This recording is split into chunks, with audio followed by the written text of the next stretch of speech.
Bienvenidos al corazón de las palabras, La Máquina de Pensar. Conduce Pablo Silva Olazábal. Produce Gustavo Germán. Auspicia Biblioteca Nacional. La Máquina de Pensar.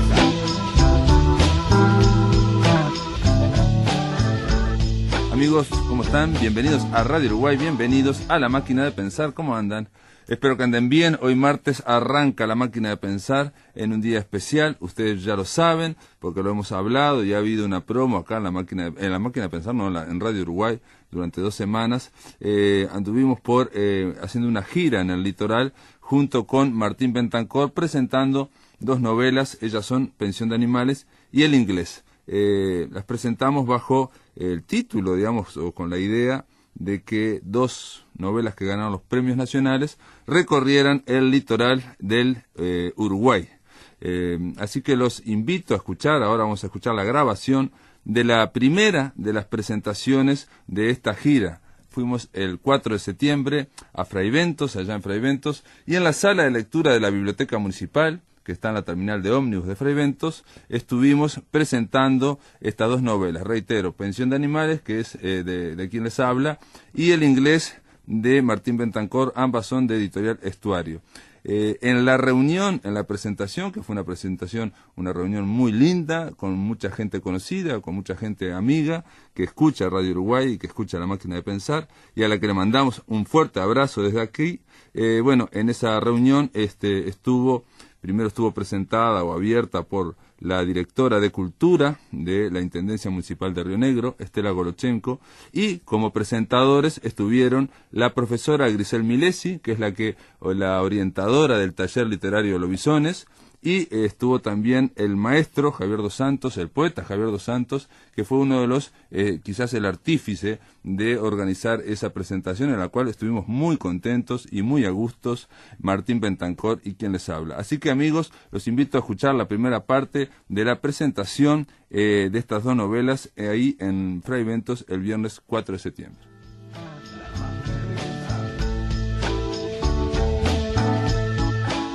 Para mí es un gusto estar acá entre gente amiga, gente conocida, y las gracias más grandes a Javier dos Santos y a Grisel Milesi por ayudarnos a presentar estas 2 novelas. Arrancamos acá la gira en el litoral. Bueno, buenas noches a todos. Un gusto estar acá y conocer Fraiventos, que había conocido de noche en un pasaje nocturno. Pero que tenía muy buenas, digamos, referencias geográficas, históricas e incluso literarias, porque estuvimos buscando con Pablo hace un rato las veredas por las que caminaba Irineo Funes, sí. En el cuento de Borges. Tú preguntabas o pedías que hiciéramos una descripción de cómo cómo nos vemos, que vos sabiamente obviaste. Sí. No, ahora voy. Yo primero quería que hablaras vos y después iba a hablar yo. No, realmente la visión que el espejo le devuelve a un escritor, y más un escritor tan poco apolíneo como yo, normalmente no es la mejor. Entonces yo prefiero no verme ante los espejos. Los espejos son enemigos, salvo cuando uno va pasando una vidriera, ¿no?, y devuelve el reflejo. Entonces uno, en realidad, la forma que tiene de que los demás lo vean, lo conozcan, más allá de un encuentro como este que estamos teniendo ahora, tan cercano y tan cálido, es a través de lo que escribe, a través de sus libros. Entonces cada libro, cada cuento, cada novela, cada texto que uno va pergeñando, que le puede llevar mucho tiempo, una novela puede llevar años, meses, y que después sigue un largo proceso que es el de la edición, la impresión, la llegada a las librerías, que la crítica la lea, que la gente compra el libro, lo lea, en fin. Es un proceso largo. Entonces esa imagen que devuelve el espejo es una imagen como prolongada en el tiempo, y que a uno le va llegando como en cuentagotas, digamos, ¿no? Y a veces no llega directamente. Entonces un poco la imagen que yo mismo produzco es la que producen mis libros, por decirlo de alguna forma. Y después cada libro es particular, cada libro tiene su propio viaje de escritura y su propio vínculo con los lectores. Y en el caso de estos 2 libros, que son los que nos están nucleando acá, que tuvieron, digamos, la suerte, digámosle así, de que un jurado los eligió como los libros ganadores del año pasado del concurso del MEC, de los premios anuales de literatura, más allá de que son libros muy diferentes, por la trama, por las circunstancias de escritura, por las historias que cuentan, por los personajes, tienen muchas particularidades. Por ejemplo, el tema del cómo manejan el tiempo. La novela de Pablo, Pensión de Animales, transcurre en 10 minutos. O sea, todo lo que pasa en ese libro ocurre durante 10 minutos, que es más o menos el tiempo que llevamos desde que empezamos a hablar, más o menos, ¿no? Bueno, esos 10 minutos están comprimidos en esa novela. Y en el caso del inglés, de mi libro, transcurre en una noche, calculo yo, unas 8 horas. Creo que por ahí lo medí en algún momento y después lo perdí. Todo lo que pasa, el universo de los dos libros está contenido en un tiempo determinado. Y en un mismo lugar. Otro punto. Entonces, en realidad, si empezáramos a buscar pero salvo eso no se puede hacer nada. Paralelismos, bueno, podría ser en la calvicie de los dos autores. Sí, de los autores. Incipiente en mi caso, prolongada más la tuya. Siempre más avanzado yo. Un poco por ahí. No sé si eso responde tu planteo. Sí, van por buen camino. Y lo de la escritura, en mi caso, no soy como Martín Bentancor, que escribe y produce y edita de una forma extraordinaria, a una velocidad muy grande. Lo mío es mucho más lento y lo que decía él está muy bien. Los escritores, si se tienen que dar a conocer por lo que escriben, yo qué sé, porque uno escribe, va desarrollando, después cuando termina, con suerte se lo editan, generalmente no se lo editan, entonces va a concursos, con suerte saca un premio, generalmente no saca premios. Evidentemente después cuando alguien dice de editarlo, con suerte se lo reseñan o lo mencionan o lo critican, generalmente no pasa eso, y después con suerte la gente lo compra. Y entonces en ese proceso tan largo, Estela se ríe, porque Estela, claro, es una mujer de teatro y el teatro es mucho más directo, ¿no? Uno se prepara, hace durante un año algo y después lo ve evidentemente rápidamente. ¿Querés llorar un poco? No, quiero decirte que cuando eso llega al lector, cuando eso que escribiste, lo compraron, lo editaron, en fin, toda esa historia larguísima, cuando llega ocurre lo que vos decías, digamos, vos no lo dijiste ahora, la imagen que hay en ese libro es de vos cuando lo escribiste hace un par de años atrás. Ahora si lo tendrías que escribir de nuevo no sería igual, no sería lo mismo, ¿no? Entonces es una imagen un poco también distorsionada por el tiempo, si se quiere. Pero bueno, estas son cosas internas de los escritores que no tienen por qué. El que escribe es, como dijo, creo que fue Onetti, que le dijo a alguien, que no sabía qué ser, ¿no? Es decir, no sabía. No sé si era un adolescente, era alguien que, no sé si ser pintor o ser escritor, en fin, entonces le trajo algo que había escrito y aparentemente Onetti dijo, mirá, dice, por lo que escribiste, sos escritor, jodete, ¿no? Le dijo como que, a diferencia de lo que es la pintura o el teatro, que es algo mucho más directo, ¿no? Que ese camino es un camino que, bueno, está, y aparte es un camino muy solitario, ¿no? Muy, hecho en la soledad, ¿no? O sea, cuando se producen estas cosas, estos encuentros como estamos haciendo ahora, bueno, no sé, yo empecé a escribir Pensión de Animales, las dos primeras historias son del 2002 y eran 2 cuentos en principio. Escribí un cuento un día y a los 3 días escribí otro cuento y dije, esto es tan bárbaro, no sé qué, y los 2 cuentos transcurrían en una habitación. Entonces yo dije, ¿no será una pensión? Entonces, y si me salió todo tan rápido, vamos a seguir haciéndolo, ¿no?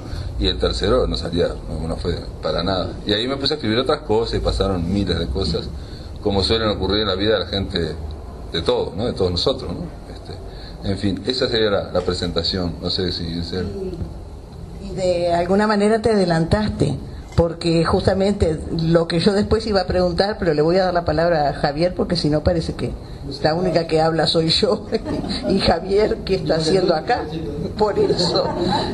Pero digo, la otra pregunta iba a ser justamente cómo se habían gestado las novelas, porque eso a muchos de los que están acá, que son futuros escritores, candidatos a escritores, interesados en ser escritores, talleristas, en fin, les interesa saber cuál fue el disparador y cómo se fue armando cada novela, así que le paso a Javier, porque si no se va a enojar.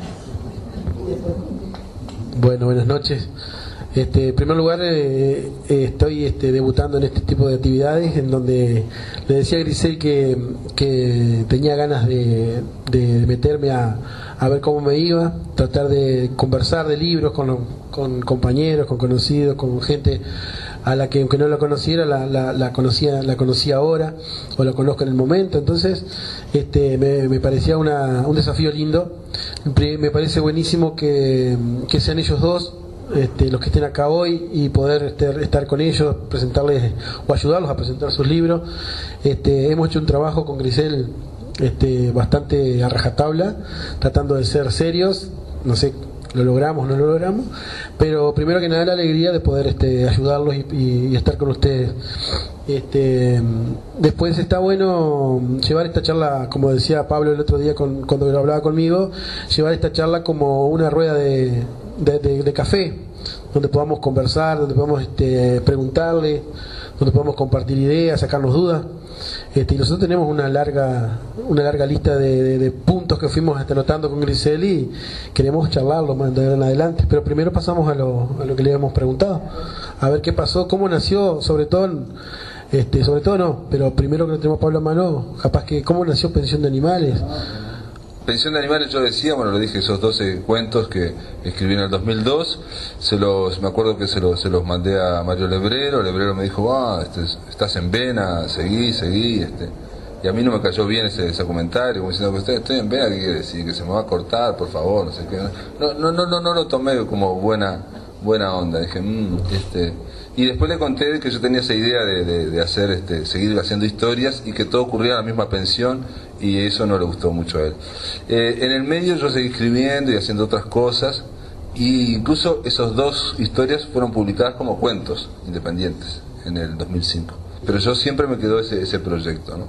A lo largo del tiempo fui sumándole otro y otra historia, sin saber cómo se iba a tratar de organizar todo eso, ¿no? Porque toda la idea es que lo que ocurre en una pensión durante 10 minutos, mientras una muchacha muy enojada, totalmente furiosa, va bajando las escaleras, va puteando y va golpeando y pateando las puertas, y en esos 10 minutos que baja la pensión, bueno, hay historias en cada una de las piezas y se van produciendo cosas adentro, y la idea era que eso fuera simultáneo, y la escritura no es así. La escritura es, a diferencia por ejemplo del teatro, que pueden ocurrir cosas simultáneas y uno puede atenderlas o no, en la escritura es todo, uno dice entró, salió, vino, no sé qué, hay toda una cuestión sucesiva, hay una sucesión y no es simultáneo. Entonces la idea era ver si eso se podía generar o crear en la mente del lector, eso de ser simultáneo, ¿no? Y bueno, después si quieren hablamos de cómo fue esto. Yo quiero aclarar algo también para no llorar la milonga, de que los escritores escriben y hacen todo ese proceso que parece demencial y es un poco, ¿cómo se llama? Masoquista, ¿no? Digamos, ¿no? Se someten aparte hacen todo ese proceso largo y de repente al final llegan a pocos lectores, y aparte estamos hablando ahora de un arte o de una disciplina artística que no está en el candelero, ¿no? O sea, la literatura, gente para leer, todo esto no es lo máximo que hay ahora en este momento. O sea, con todo esto quiero decir que daría para no escribir o escribir poco, pero la escritura tiene otras ventajas que no las tiene otras artes. Por ejemplo, todos sabemos leer y escribir, ¿no? Y aparte la escritura genera, yo creo, cambios, bueno, todo arte genera cambios internos, ¿no? Entonces esos cambios internos, esas escrituras hacen que uno vaya recibiendo por otro lado, no en plata, sin duda, otros beneficios, ¿no? Otros beneficios psíquicos, si se quiere, ¿no?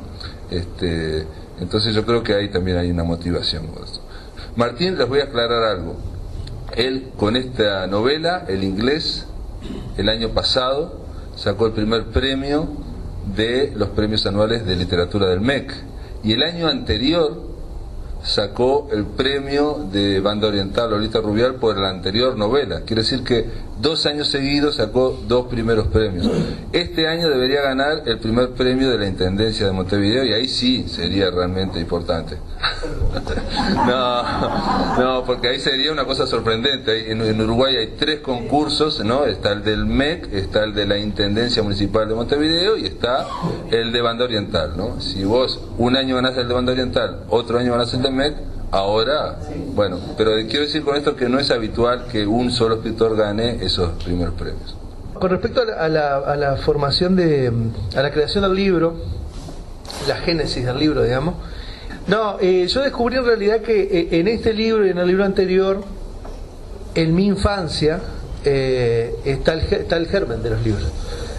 Descubrí también que el evento social al que más fui siendo niño, yo viví en el campo siempre, de hecho ahora vivo en el campo, en la campaña. El evento social al que más fui de niño fue a velorios de campaña. No sé si alguien habrá estado alguna vez en un velorio de campaña. Es una práctica que ya está en desuso. Pero el velorio de campaña establece una serie de fenómenos en una casa, no sobrenaturales, pero que tienen que ver con la disposición espacial, ¿no? Porque en vez de velar al muerto o a la muerta en la sala velatoria, normalmente en el pueblo, se lo vela en la casa. Entonces hay que preparar una pieza, una habitación para velarlo. A veces es el propio dormitorio, o puede ser una despensa, o el comedor, el living. Se corren los muebles, se ubica ahí el ataúd y se recibe a la gente. Se tapan los espejos, hay que traer asientos, ¿no? Barrer, ¿no? Todo esto. Se sirve algo también, porque es un encuentro social. Mucha gente, yo conozco en el pueblo donde vivo, que la única salida que tienen es a velorios. Porque en el velorio se encuentran con gente que de repente no ven en mucho tiempo, aprovechan para ponerse al tanto de cómo ha ido, cómo están los hijos, cómo les fue en la cosecha. Entonces, yo iba a esos lugares y para mí era una cosa increíble ver toda esa escenografía, ese despliegue de gente que cerraba sobre el final del velorio cuando se tapaba aquel féretro y se prendía la procesión hacia el cementerio. Entonces yo quise tomar ese fenómeno del evento social, del velorio como evento social, y convertirlo en una novela. Y de eso es lo que trata El Inglés, que es la historia de un velorio de campaña, donde está contado en la hora, digamos, de menos concurrencia, que es de la medianoche hasta la mañana, la madrugada. Está estudiado, no sé por quién, pero yo es un estudio que hice, una pesquisa que hice, que las horas de más asistencia a los velorios es en la tardecita, o es cuando la gente deja de trabajar y aprovecha para ir, y de mañana antes de salir el cortejo para el cementerio, porque todo el mundo aprovecha, va, saluda y ya de paso sigue al cementerio. Entonces en la medianoche y en la madrugada no queda nadie, quedan algunos familiares, algún amigo. Entonces esta novela es la historia no les voy a contar la novela, pero es la historia básicamente de un velorio en el que a partir de la medianoche hasta la mañana solamente quedan 4 personas alrededor del muerto, y entre los 4, digamos, empiezan a conversar, que es obviamente lo que van a hacer, ¿no? Porque por momentos alguno duerme, alguno va a comer algo, como es allá en Canelones, el velorio come salchichón, que es la comida típica de Canelones, toma vino, y a la mañana emprenden el viaje hacia el cementerio. Entonces eso, en realidad, esa escena, toda esa secuencia que yo les acabo de contar, la vi de niño muchas veces, cuando de niño 5, 6 años, 7 años, y se ve que me impactó muy fuerte, al punto que estuvo latiendo en mi cabeza durante muchos años. Y cuando decidí empezar a contar la historia del Inglés, que así se llama el libro, opté por contarlo de esa forma, contando la historia de un velorio. Así que en realidad yo creo que el libro estaba desde hace muchísimos años conmigo, adentro mío, latiendo en alguna forma que no sé cuál era. Y creo que cuando hace unos años, cuando murió mi padre, yo estaba, que lo velamos no en la casa, pero sí en una sala velatoria, y yo estaba parado al lado del ataúd y escuchaba las conversaciones de gente que estaba ahí, ¿no? Entonces, por ejemplo, las conversaciones iban de 2 señoras que se encontraban ahí, que hacía muchos años que no se veían, y se ponían al tanto, ¿no? Che, bueno, y vos no estabas viviendo allá, no sé. Después otros que estaban acá que hablaban de un tractor que uno le había comprado al otro y que no le había terminado de pagar la cuota y medio le echaban cara. El otro hablaba, quería saber cómo había muerto, entonces el otro le contaba su versión de la... Y era un cúmulo de conversaciones diferentes, todas en ese espacio reducido del velorio. Y yo era un oyente privilegiado, porque yo como no estaba hablando con nadie, escuchaba. Y creo que eso fue un poco esa escena mortuoria, fue la que estuvo en la base del libro.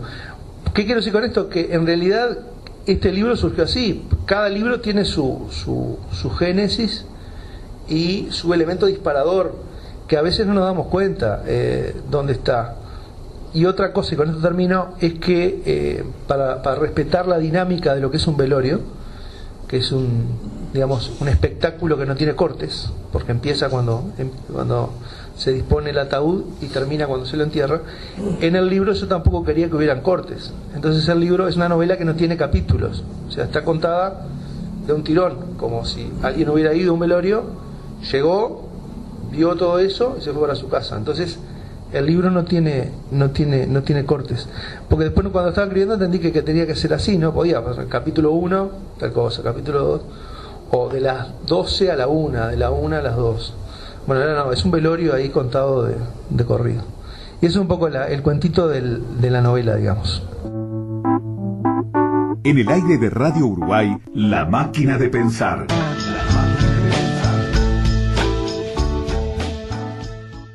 Amigos, continuamos aquí en La Máquina de Pensar, escuchando la presentación de las novelas Pensión de Animales y El Inglés en Fraiventos en la sala de lectura de la Biblioteca Municipal. Quiero decirles antes, porque ahora me acordé, de que le queremos agradecer a la directora María José Porro, la encargada de la sala de lectura de la Biblioteca Municipal, porque sin ella no hubiéramos tenido este audio, esta grabación que estamos compartiendo con todos ustedes.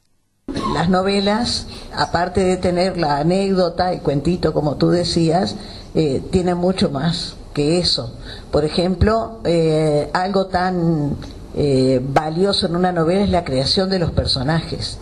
Los personajes que crea Bentancor son realmente personajes que están muy bien trazados, empezando por ese personaje típico, mítico, que es Samurio, que es el que conoce la historia del inglés y el que con una, yo diría con una concepción casi teatral, perdón por meterme en tiendas que no son propias, pero parece un poco sí el actor que va creando su auditorio, preparándolo para lo que va a contar, maneja los silencios, los gestos de una manera extraordinariamente creada. Y a eso iba también, que rescata algo que a nosotros nos puede parecer que es de modé, que ya no existe, el famoso relato oral, el narrador oral.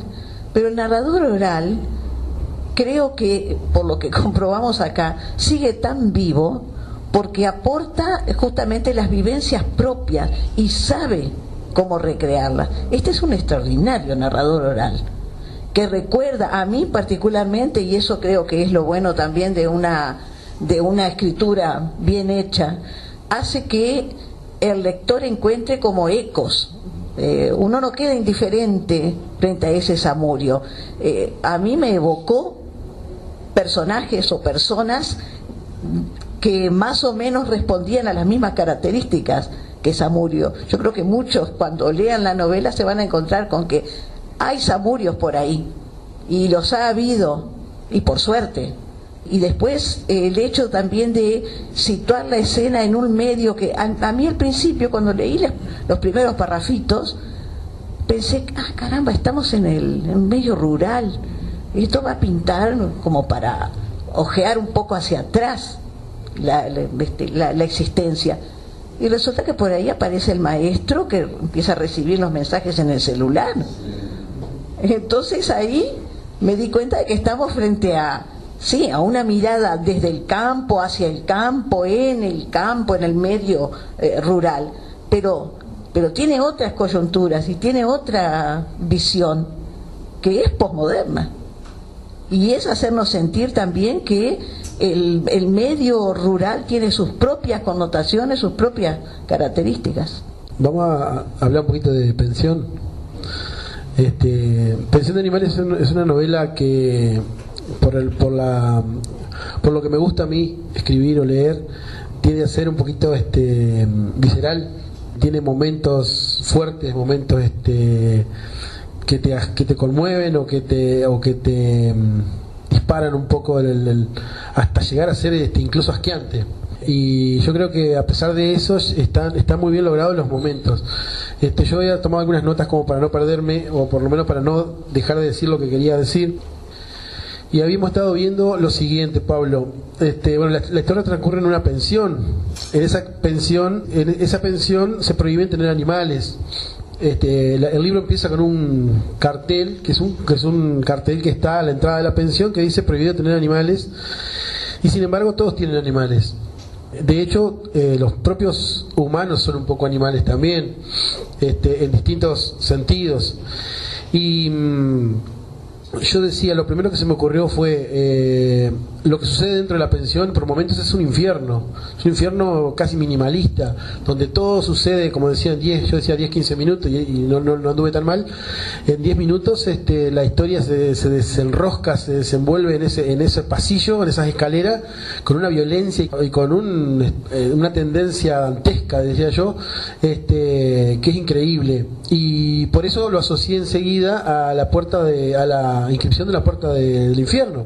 Eso es una interpretación totalmente de lector, ¿no? Es personal, no tiene por qué ser así, pero es lo que a mí me transmitió.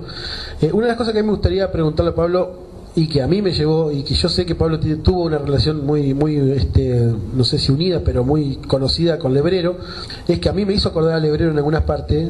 Yo no sé si es a propósito o simplemente es inconsciente, pero sobre todo la parte del ángel. Yo lo que le quería decir es que esta novela tiene varios narradores, no es un narrador solo. Cada capítulo, que tampoco está numerado como capítulo, sino que cada capítulo es el número de la puerta de cada habitación de la pensión, cambia de narrador. El narrador es el que está en ese momento en esa habitación y escucha los ruidos afuera, y a medida que va avanzando la novela se siguen escuchando los ruidos y un nuevo protagonista toma la palabra y sigue contando lo que él escucha y lo que él ve, lo que va logrando que se vayan haciendo coincidencias en los relatos a lo largo de toda la novela. Y bueno, ¿cuándo me hizo acordar? Uno de los personajes que es el más, no sé si decir raro, o el que más llama la atención, o el que más extraña, es que uno de los que narra es un ángel, que quizás sea el narrador más destacado y más importante dentro de la novela, que mira todo desde afuera. Es un ángel que está en la pensión y que tiene una supuesta misión de cuidar a los habitantes de esa pensión, sin intervenir en sus vidas, porque no puede, porque su propia condición de ángel no se lo permite. Y entonces hay un momento en que la novela se hace externa. En realidad hay dos momentos en que la novela se hace externa, o sea, sale de la pensión. Una es la escena del azucarero, que es muy, muy graciosa, y otra es el momento en que, si yo no recuerdo mal, creo que no, el ángel logra sobrevolar la pensión, y ahí me cayó París. En algún momento París, el Lebrero, y yo quería saber si era cosa mía o si realmente había algo de eso, o si te sorprendí. No me sorprendiste porque ahora en la presentación en Buenos Aires la presentadora dijo algo también, dijo, esto me hizo acordar a París de Lebrero, dijo la presentadora. Vamos a aclarar, Lebrero es un escritor, quizás el último gran escritor uruguayo, nació en el año 40, murió en el 2004, y yo tuve una relación con él, digamos, fui a un taller de 3 meses a su taller virtual a través de correo electrónico, y estuvimos intercambiando correo electrónico durante 4 años, ¿no? Desde el 2000 que lo conocí, digamos, y hasta el 2004 que se murió. Ahora bien, si bien yo hice ese taller de 3 meses y todo esto, le decía, lo mismo que te voy a decir a vos, le decía a la presentadora en Buenos Aires, porque ella decía que no había encontrado otras novelas donde hubiera un ángel. Hay que aclarar que este ángel es un ángel borracho, y es un ángel que está bastante hecho paté, en el altillo, ¿no? En el ático de esa pensión, ¿no? y la pensión está toda distribuida, y él lo que tiene es esa facultad angélica de escuchar a todos los monólogos o todas las historias que están ocurriendo en la pensión. Esto fue lo último que agregué yo. Yo tenía las historias, las había, mechado, divididos en habitaciones, para lograr siempre tratar de buscar esa simultaneidad y para que no sea solo una sola historia, sino que yo me preguntaba, ¿puede alguien ir leyendo intercalados e irse haciendo la idea en la cabeza de que está pasando todo al mismo tiempo? Sin que le diga, mirá, ¿está pasando todo al mismo tiempo? En un momento pensé en poner los minutos, ¿no? Como él pensó para el velorio, de 1 a 2, de 2 a 3, bueno, poner del minuto tal al minuto cual, ¿no? Pero era una cosa muy evidente para decirle a la gente que estaba ocurriendo todo. Y bueno, y lo que tiene es que supuestamente los ángeles, y eso creo que lo dice Borges en algún lado, la escritura es sucesiva y lo que está ocurriendo en la realidad, en el universo, es simultáneo siempre. Y que los ángeles tienen esa mirada, digamos, angélica de ver en mosaico, ¿no? Como si fueran muchas pantallas, todo lo que está pasando al mismo tiempo. Y ahí entra, entonces ahí me puse a leer, entonces como cuando dije, voy a poner un ángel, pero no me convencía de que estuviera borracho. O sea, yo quería que fuera el ángel borracho, porque había visto el título una vez en una película, y me había gustado mucho, una película de Akira Kurosawa, que se llama precisamente El ángel borracho o El ángel ebrio, que no tiene nada que ver con esto, porque es un doctor que está en los cantegriles de Tokio y está ayudando a la gente, y el hombre es alcohólico, totalmente alcohólico, pero ayuda a la gente. No tiene nada que ver, pero siempre me llamó la atención el título, El ángel borracho. El ángel también es el lector, el que va absorbiendo todos los monólogos. Y con respecto a tu pregunta, si Lebrero escribió París, en París hay una persona que se tira por una ventana y cuando va cayendo se le rompe el saco y le aparecen 2 alitas, pero no se dice que es un ángel. Yo creo que no tiene nada que ver, pero está. Lo que pasa es que como estuve ese libro de conversaciones con Mario Lebrero, a veces surge esa afinidad. Pero a mí, sí. No, claro, y después hay cuestiones, de climas cerrados, eso podría ser, yo qué sé. En el aire de Radio Uruguay, La Máquina de Pensar. Amigos, llegamos al tercer bloque, al final de este programa especial de La Máquina de Pensar, en torno a la gira de presentación de 2 premios de 2 premios nacionales de literatura por el interior de nuestro país. Esta gira en la cual fuimos con Martín Bentancor a Fraiventos, a Jun, a Salto, a Bella Unión, y que continuará el mes que viene, está auspiciada por la Dirección Nacional de Cultura y contó, en este caso, en el caso de Fraiventos y de Jun, con el apoyo de la Dirección de Cultura de la Intendencia Municipal de Río Negro. Para terminar, vamos a escuchar la tercera parte de esta charla, presentación ahí en Fraiventos. Interesante también ver cómo se han compuesto los personajes, porque uno puede pensar, bueno, es una pensión y hay personajes, hay personas, y esas personas son personajes en la novela, pero cuando le podemos decir por ejemplo, al público que no lo ha podido leer o que todavía no lo ha leído, que esos personajes tienen distintas características, que hay ángeles, que hay personas, que hay perros que son también personajes que hablan y que también cuentan lo que viven, que hay hasta una composición hasta mitológica donde aparecen brujas, se vuelve todo medio confuso por momentos. A mí incluso me quedan algunas dudas que después te voy a preguntar. Creo que esa composición, esa llevar y traer hacia personajes muy raros, un perro que habla, que se cree humano, porque el perro es perro, pero él dice que está convertido en perro por su dueña, que es una bruja, y la bruja es la dueña de la pensión, o por lo menos la encargada de la pensión. Entonces se vuelve sumamente interesante, porque no es una novela típica. Pierde totalmente todo lo que nosotros conocemos a la hora de leer una novela, o por lo menos lo que es convencional. Por supuesto que hay muchos escritores que han roto con esa concepción y acá creo que Pablo lo hace muy bien. Yo anoté acá, por ejemplo, con algunos animales domésticos son más humanos que los propios humanos y se sienten además humanos. El perro de la administradora cree que es humano y que su dueña, una bruja, lo convirtió en lo que es. Una muchacha furiosa inaugura la cinética del relato gritando por los pasillos, revoleando un bolso que estampa contra las puertas de los vecinos, mientras sigue insultando a toda voz y despertando la curiosidad de otros inquilinos. Eso lleva a que aparezcan dos personajes más fuertes para la novela, o de carácter fuerte. Esta protagonista, que es lo que también queríamos saber con Grisel, si realmente podemos decir que Laura es una protagonista.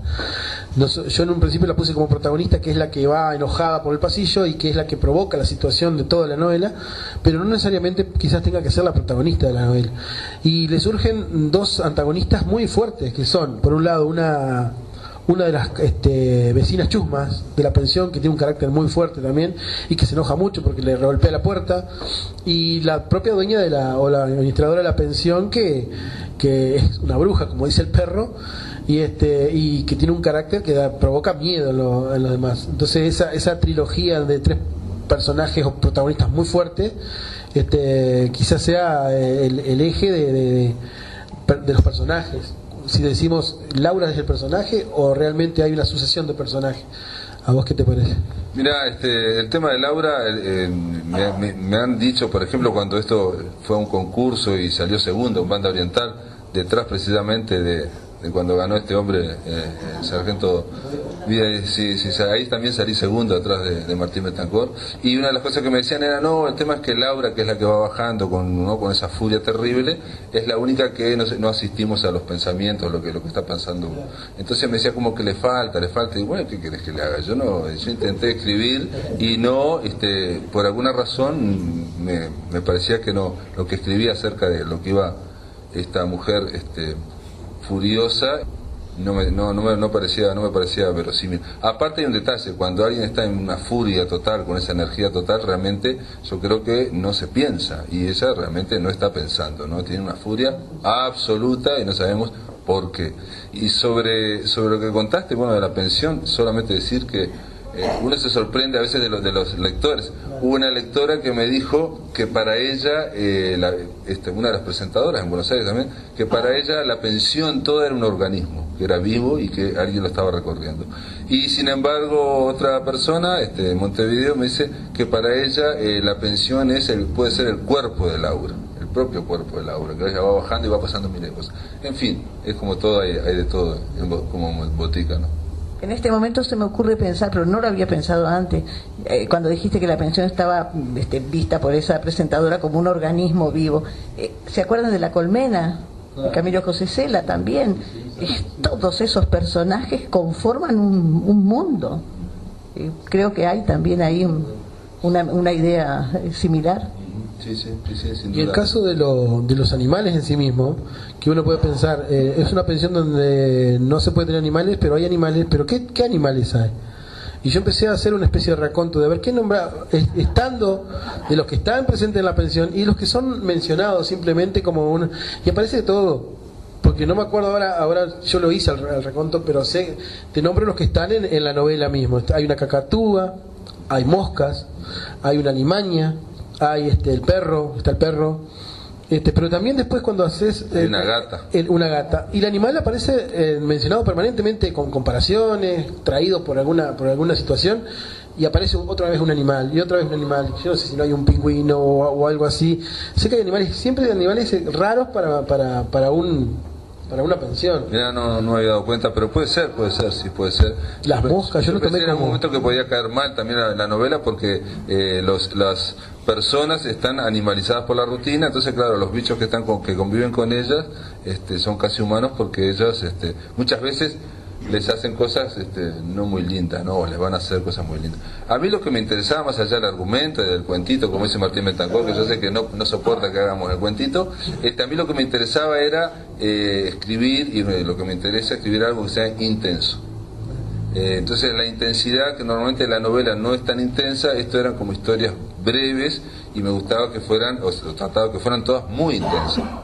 No importa que fueran lentas o que fueran muy rápidas o que pasara mucha cosa, el tema que sea intenso. Y la intensidad está en que, por ejemplo, si vos estás leyendo que alguien agarra un cuchillito chico, afilado, ¿no?, y lo va aproximando a la pupila de un ojo, bueno, ahí se genera una intensidad grande, no solo por lo que está contando, sino cada palabra pesa, ¿no? Uno se va acercando y ahí está la intensidad, ¿no? No sé vos qué opinás, Martín.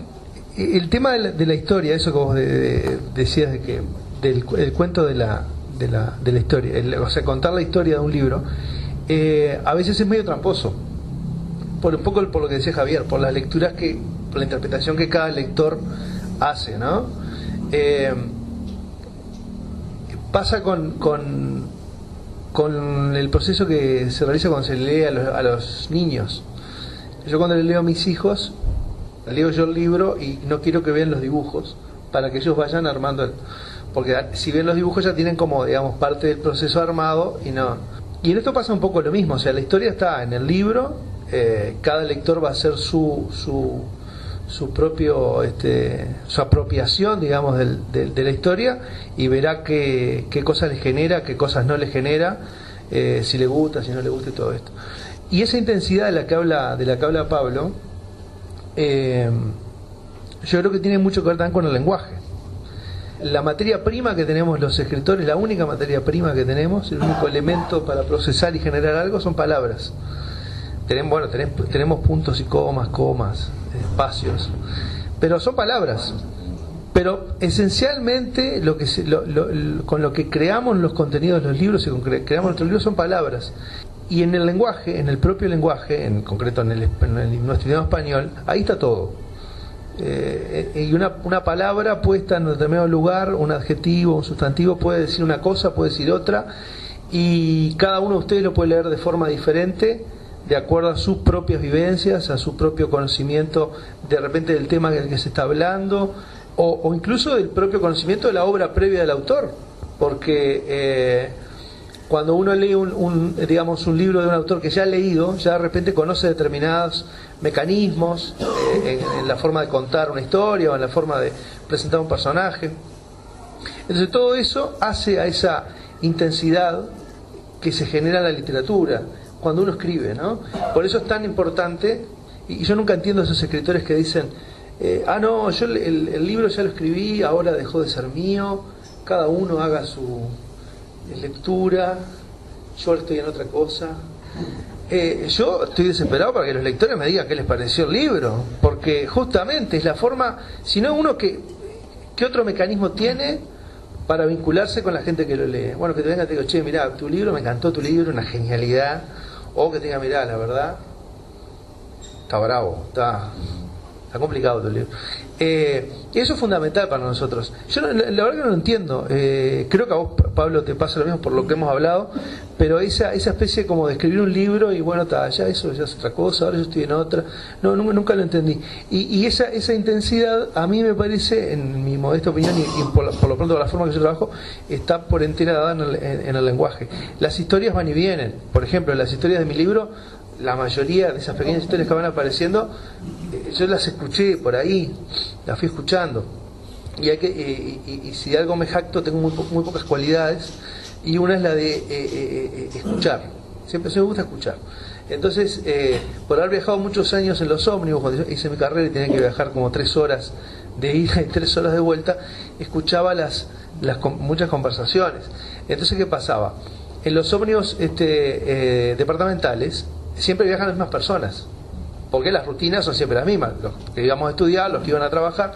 Entonces uno iba escuchando, era como una especie de telenovela, todos los días escuchabas algo nuevo sobre, por ejemplo, fulanito estaba por dejar a menganita, pero no se decidía, entonces consultaba con el amigo le decía que sí, no sé. Al día siguiente se habían reconciliado, al tercer día no viajaba, al cuarto viajaba y le contaba que se había ido a dormir a la casa de la madre. Bueno, y entonces ese tipo de historias son siempre las mismas, todos más o menos hemos vivido o hemos sentido o nos hemos vinculado con ese tipo de historias. Entonces yo creo que un escritor no tiene nada nuevo para inventar desde el punto de vista de la anécdota, ya está todo dicho, ya no hay vuelta. Pero a mí me parece que en realidad lo que nosotros hacemos es apropiarnos de esas historias y contarlas a nuestra manera, con los elementos que tengamos a mano, con todo el matiz que le queramos dar, el color que le queramos dar. Pero, insisto, en esta opinión, las historias son siempre las mismas. Una cosita, cuando presentamos el libro en Canelones, la primera presentación la hicimos en el Teatro Politeama, y hicimos un velorio para no hacer, hablamos con una funeraria amiga y nos consiguieron un ataúd, llevamos a una actriz que hizo de Llorona y pusimos el ataúd así en el centro de la sala, bajamos todas las luces y pusimos la Llorona. Nadie sabía nada, entonces la gente llegaba, entraba a la sala y veía ese ataúd y una mujer llorando. Algunos ya, como habían leído el libro, entendían más o menos, se quedaban. Pero fue increíble las reacciones. Y todas las cosas que pasaron tenían que ver con las experiencias propias con los velorios. Por ejemplo, fue el propio alcalde de la ciudad. El hombre se asustó de una forma, era en la sala, una sala que en el tercer piso, se asustó de una forma que bajó corriendo las escaleras y después nos dijo que cuando él entró a ese lugar, el shock que le produjo esa imagen, que insisto, no había muerto, era un... Estaba cerrado, ¿no? Estaba cerrado. Pero había una mujer llorando, había velas y no había luz, no había otra luz artificial. Entonces le produjo algo muy fuerte. Entonces tiene que ver con eso, con el velorio como encuentro social y todas las cosas que genera. Yo después le pedí disculpas al hombre porque lo vi muy choqueado. Dije, no queríamos generar una... Ahí empezaste tu fama de bromista. Bromista de velorios.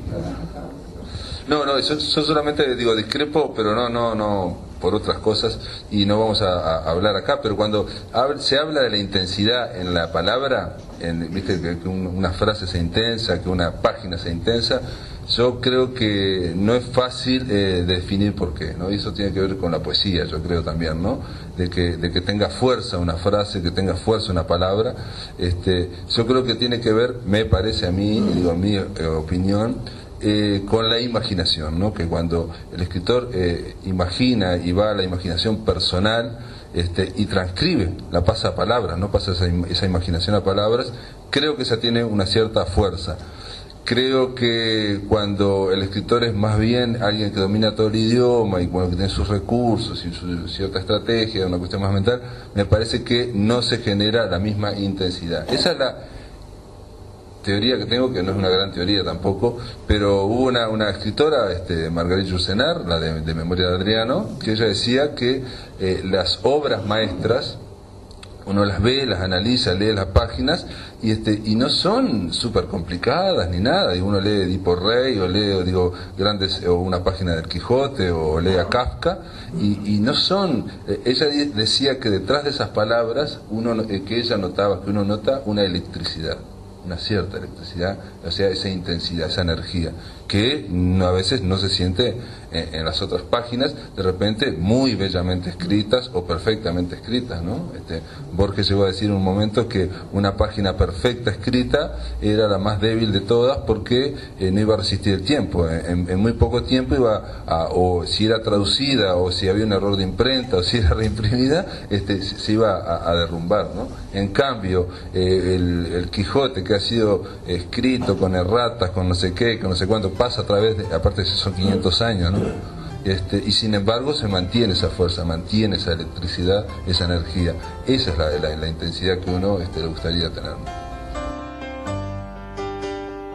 Amigos, espero que les haya gustado, que les haya interesado compartir este grato momento para nosotros. La verdad que lo pasamos muy bien, fue muy emocionante. Martín también estaba de acuerdo conmigo que fue una presentación de alto vuelo y desde la cual le agradecemos aquí, desde la radio, a todos los amigos de Fragmentos que estuvieron ahí y bueno, los que estuvieron también en la presentación, la profesora Grisel Milesi y el poeta Javier dos Santos.